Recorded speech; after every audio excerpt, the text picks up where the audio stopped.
Head over to the CMS menu, and from the sidebar that opens, you will see that we have the option of users.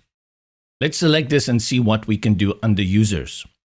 It's important to understand that when we refer to users here, we are talking about visitors to your site, not actually team members that you have in the workspace. This is people that can sign up from your website and have a certain role, certain ability and rights when they are accessing your website. This pairs very well with membership blocks.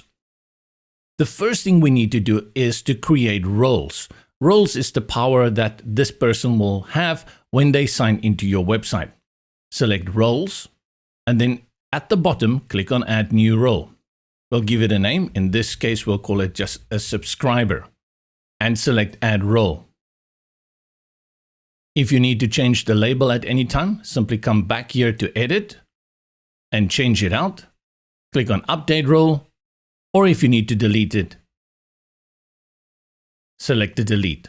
You can add as many roles here. And how this works is that you are creating a label, and then when you work with membership blocks, you can assign which of these labels have access to which blocks.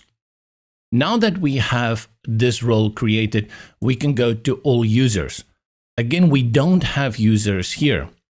What you will do is you will set up a login registration/login form on your website where people can sign up. And as they do, their information will appear over here.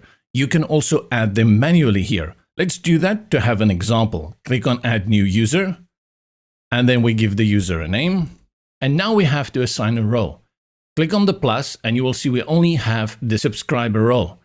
If we want to create a new role, we can simply go ahead here and type it in and add it from here. I'm going to leave it on subscriber, and then you can add a phone number here.